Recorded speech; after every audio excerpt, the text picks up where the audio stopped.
We will reform the entire NHIS operations and empower our local manufacturing industry.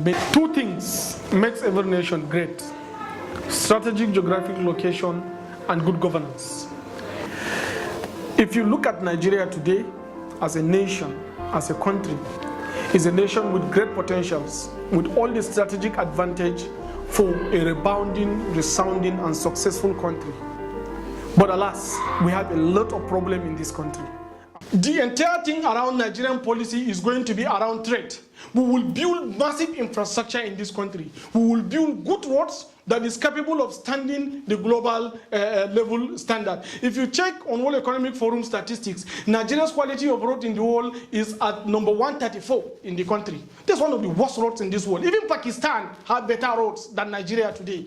This is an insult for a country that is blessed by these abundant natural resources, both human and material. So we are not going to allow that. We will urbanize 9 states in this country. We will discourage centralization and urbanization in places like Lagos and Abuja by building urban in each of the economic zones in Nigeria. There will be no more geopolitical zones. Nobody will divide us politically. We will use trade and investment to connect ourselves. Lagos is not going to be part of Nigeria as a state anymore. We will grant Lagos an autonomous status, whereby it will be the central economic hub for the nation. All the 9 other geo-economic zones will have direct connection to Lagos. They will pick the template of Lagos, the way it is and the way the economy is run, and then to be distributed into the country.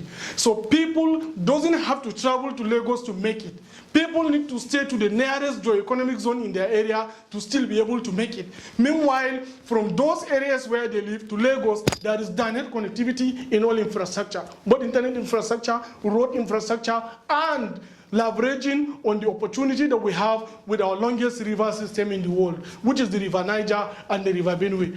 From the River Niger, I can import my goods from any country in the world. I don't have to wait for trucks to carry them over a long distance inland to be able to transport them to my port in Zungeru. I don't need that. All I need is for us to have smaller boats that can be able to carry these containers and deliver them to this area. Some estimates have shown that $45 billion can actually dredge River Niger.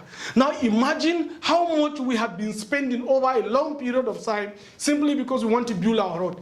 Every year there is money that will be allocated for building roads, yet we are not achieving nothing. And we have River Niger and River Benue with the confluence port in Zungeru and Kogi that may be made one of the strongest strategic inland ports in this country, yet we allow it wasting. So also in the places like Argungu, all those areas are heavy port facilities that we have not been taking advantage of. So our economic policy entirely is going to be centered in enabling and connecting trade. Our interconnectedness is going to be super high, and we will ensure that each and every Nigerian, regardless of where he lives, is able to trade with every other Nigerian in every other section of the country. That is going to be our strong area of focus.